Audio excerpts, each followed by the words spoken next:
धन्यवाद गोपाल जी और ईशुदान जी, और साथ साथ सभी पत्रकार बंधुओं का, बहनों का भी सबका आभार, और विशेषकर उनका आभार जो आज पूरे दिन साथ में भावनगर तक माननीय गुजरात के शिक्षा मंत्री जी की कॉन्स्टिट्यूंसी के स्कूल देखने भी मेरे साथ गए। मित्रों, 27 साल से गुजरात में भारतीय जनता पार्टी का शासन है और पिछले 27 साल में गुजरात में भारतीय जनता पार्टी ने अपने शासनकाल में कैसे सरकारी स्कूल दिए, उसको देखने के लिए मैं आज गुजरात आया। और मतलब 27 साल के पूरे समय लगा के 27 साल लोगों के वेस्ट करके आज मेरे को ये समझ में आया यहाँ पे कि बीजेपी ने गुजरात की जनता के 27 साल सरकारी स्कूलों के मामले में पूरी तरह से वेस्ट किए। 27 साल वेस्ट करके भी गुजरात की जनता को अच्छे सरकारी स्कूल भारतीय जनता पार्टी नहीं दे पाई। मैंने यही देखा। इस बारे में थोड़े दिन पहले आप में से कुछ पत्रकारों ने जब गुजरात के माननीय शिक्षा मंत्री जीतू भाई जी से बात की थी तो उन्होंने बड़े अहंकार के साथ ये कहा था कि गुजरात की शिक्षा व्यवस्था, गुजरात के सरकारी स्कूल बहुत शानदार हैं और जिनको गुजरात के स्कूल अच्छे नहीं लगते वो जाके दिल्ली चले जाएं, दिल्ली में स्कूल पढ़ लें। जब उन्होंने ये बात बड़े अहंकार के साथ कही तो मुझे लगा कि कुछ तो किया होगा जीतू भाई ने, कुछ तो सरकारी स्कूलों में या बीजेपी ने पिछले 27 साल में कुछ तो किया होगा। मैं उसको देखने चलता हूँ और इसीलिए मैंने सोचा कि पहले शिक्षा मंत्री जी के विधानसभा क्षेत्र, उनके गृहनगर के ही कुछ सरकारी स्कूल देख लिए जाएं। तो आज मैं शिक्षा मंत्री जी के गृहनगर में, भावनगर में 2 सरकारी स्कूलों में गया। दोनों सरकारी स्कूलों में आप देख लीजिए कि गैलरी से लेकर क्लासरूम तक कोई कोना ऐसा नहीं था जहां मकड़ी के मोटे मोटे जाले इस तरह से ना लगे हों जैसे बहुत पुराने कबाड़ घर में लगे होते हैं। वर्षों से बंद कबाड़ घर में जिस तरह के मकड़ी के मोटे मोटे जाले पूरे छतों पे, खिड़कियों पे, दीवारों पे जिस तरह से लगे होते हैं, उस तरह के मकड़ी के जालों में जीतू भाई गुजरात में अपनी विधानसभा के क्षेत्र के बच्चों को पढ़ा रहे हैं सरकारी स्कूलों में। मैंने देखा वहाँ पे कि टीचर्स नहीं हैं, और टीचर्स नहीं है, कई जगह तो गेस्ट टीचर्स लगाए गए हैं। और बड़ा आश्चर्य हुआ मुझे टीचर्स से बात करके कि उनको महीने महीने की सैलरी पर रखा गया है। 1 महीने के लिए उनको रखा जाता है, फिर उनका रिन्यू किया जाता है, फिर उनका रिन्यू किया जाता है। मतलब जो टीचर्स वहाँ पढ़ा रहे हैं उनको बेचारों को ये पता ही नहीं है कि अगले महीने उनकी नौकरी रहेगी कि नहीं रहेगी। स्कूलों में टॉयलेट्स नहीं है, टॉयलेट से बदबू आ रही है, कोई आदमी 1 मिनट नहीं खड़े हो सकता। और हम ये अपेक्षा कर रहे हैं कि वहाँ बच्चे आके 7 घंटे पढ़ लेंगे, टीचर्स आके 7 घंटे पढ़ा लेंगे, महिला टीचर 7 घंटे पढ़ा लेंगी एक ऐसी बिल्डिंग में जहाँ टॉयलेट्स तक नहीं है। कैसे हम ये अपेक्षा कर रहे हैं? खुद शिक्षा मंत्री जी गुजरात के अपने होम टाउन में इतना बुरा हाल है। मुझे बड़ी आश्चर्य चीज़ एक और पता चली। भावनगर में गया तो वहाँ के पेरेंट्स ने मुझको बताया, वहाँ कुछ पेरेंट्स भी आ गए, एक सरकारी स्कूल बंद किया जा रहा है। और मुझे वहाँ के लोगों ने बताया कि किस तरह से गुजरात के जो अभी शिक्षा मंत्री जी हैं जीतू भाई जी, उनके परिवार का एक प्राइवेट स्कूल कॉलेज भी है। और लोग बड़े आश्चर्य के साथ बता रहे थे कि जीतू भाई के परिवार को सरकारी प्राइवेट स्कूल, प्राइवेट कॉलेज चलाना अच्छे से आता है, वो बहुत शानदार चल रहा है। सरकारी स्कूल चलाने में फेल है, प्राइवेट स्कूल अपने परिवार का अच्छे से चलाना आता है। तो ये तो बीजेपी का एक बहुत बड़ा फेलियर है कि उन्होंने ऐसे आदमी को लगा रखा है। या तो बीजेपी की मंशा नहीं है कि सरकारी स्कूल ठीक हों, या उनके मंत्री की योग्यता नहीं है कि वो सरकारी स्कूल को ठीक से चला जाएं। खुद जीतू भाई ने विधानसभा में, गुजरात की विधानसभा में बताया था कि उनके 13,000 स्कूलों में तो कोई कंप्यूटर नहीं है। आप सब ने भी उसको खूब चलाया था, मैंने मीडिया के माध्यम से देखा था। 700 स्कूल ऐसे हैं जहां केवल 1 टीचर पढ़ाते हैं।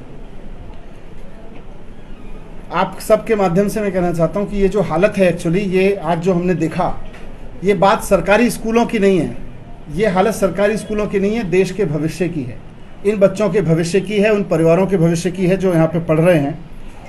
27 साल में भारतीय जनता पार्टी सारे गुजरात के सारे सरकारी स्कूलों को ऐसा नहीं कर पाई कि वहाँ कम से कम यार मकड़ी के जाले तो ना हो, कम से कम वहाँ पीने का पानी, टॉयलेट की व्यवस्था तो हो जाए, कम से कम वहाँ बच्चा आए तो उसको ये तो ना लगे कि मुझे किसी कबाड़ खाने में पढ़ने जाना है, ऐसा तो ना लगे। कम से कम इतने तो सारे सरकारी स्कूलों को 27 साल में कर सकते थे। और ये करना कोई रॉकेट साइंस नहीं है। आज जब मैं ये बात कह रहा हूँ तो बहुत जिम्मेदारी के साथ कह रहा हूँ। मैं 7 साल पहले दिल्ली के सरकार में शामिल हुआ, माननीय अरविंद केजरीवाल जी ने वहाँ पे बीड़ा उठाया कि हमें सरकारी स्कूल ठीक करने हैं। अभी मैं एक छोटा सा वीडियो आपको दिखाऊंगा। इससे बुरी हालत थी जैसे आज स्कूल में देख के आया हूँ, इससे बुरी हालत थी 2015 में दिल्ली के सरकारी स्कूलों की।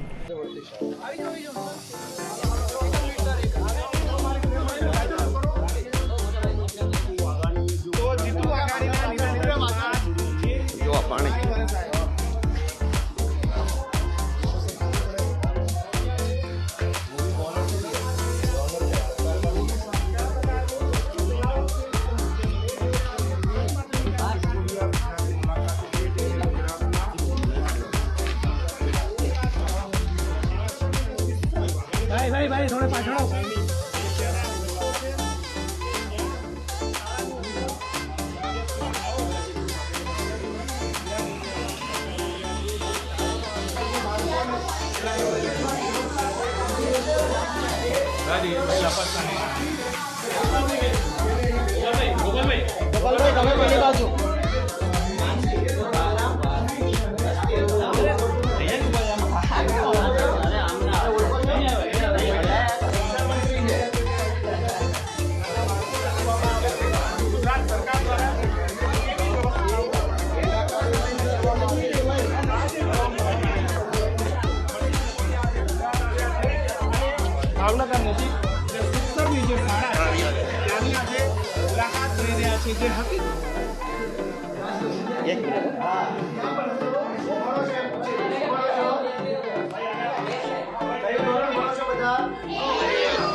2019 में आज आप जो पत्रकार साथी गए आपने तो देखा होगा, एकदम यही है, इससे बुरी हालत दिल्ली के स्कूलों की होती थी। आज वही हालत हमने गुजरात के स्कूलों को देखी है। दिल रोता है, इसलिए नहीं कि कुछ राजनीतिक बात है, इसलिए कि आखिरकार ये देश का भविष्य है यार। जिस देश के सपने हम देखते हैं, हम सारे देखते हैं, पत्रकार भी देखते हैं, टीवी को चलाने वाले भी देख रहे हैं, टीवी को उधर दूसरी तरफ लोग देखने वाले भी देख रहे हैं कि देश की तरक्की हो। ऐसे स्कूलों में देश की तरक्की हो सकती है क्या? 27 साल से भारतीय जनता पार्टी कर क्या रही है? अपने शिक्षा मंत्री के इलाके में उनके ऐसे स्कूल हैं। तो मैं एक चीज़ और कहना चाहता हूं कि आज जब मैं आपके साथ में शिक्षा मंत्री जी के इलाके के स्कूलों में गया तो भारतीय जनता पार्टी बुरी तरह से बौखला गई। और आज दिल्ली में उन्होंने दिल्ली के सरकारी स्कूलों में अपने तमाम सांसद उतारे, जाके देख के आओ, केजरीवाल के स्कूल देख के आओ, कुछ तो कमी मिलेगी, कुछ तो कमी मिलेगी। बेचारे सांसद थक गए पसीना बहा बहा के। उनको क्या कमियां मिली? कहीं किसी जगह प्लास्टर रिपेयर हो रहा है, उसका फोटो खींच लाए। कहीं कोई टाइल टूटी मिल गई बेचारे, उसका फोटो खींच लाए। कहीं पे डेंटिंग पेंटिंग का काम चल रहा है, उसका फोटो खींच लाए। कहीं पे व्हाइट वॉश पुरानी हो गई है बेचारे, उसका फोटो खींच लाए।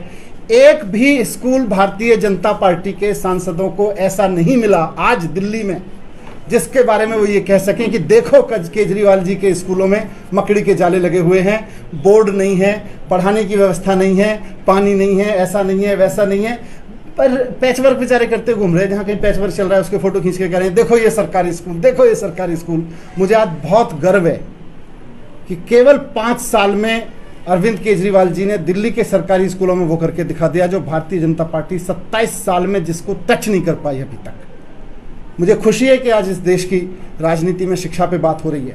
मुझे खुशी है इस बात की कि जब मैं गुजरात के सरकारी स्कूलों में गया तो भारतीय जनता पार्टी ने अपने सांसदों का पूरा दल दिल्ली के सरकारी स्कूलों में उतार दिया। इससे बढ़िया मेरे लिए कोई गर्व की बात नहीं हो सकती कि इस देश की राजनीति में शिक्षा पे बात हो रही है। आइए शिक्षा पे बात करते हैं, शिक्षा पे राजनीति करते हैं, इस देश के भविष्य को बनाने की बात करते हैं। मैं आखिर में आप सबके माध्यम से गुजरात के माननीय शिक्षा मंत्री जी और माननीय मुख्यमंत्री जी को दिल्ली भी आमंत्रित करना चाहता हूं। बिना किसी वैरभाव के आप आइए दिल्ली में। गुजरात के शिक्षा मंत्री या गुजरात के माननीय मुख्यमंत्री जी अगर दिल्ली आएंगे तो ऐसा नहीं है कि किसी का कद बड़ा हो जाता है, किसी का कद घट जाएगा। आइए, दिल्ली में 5 साल में बहुत काम हुआ है, 27 साल में कहीं कुछ चूक आपसे रही है। आप एक बार देखिए कि कोई हो सकता है कोई चीज़ आपको भी समझ में आए।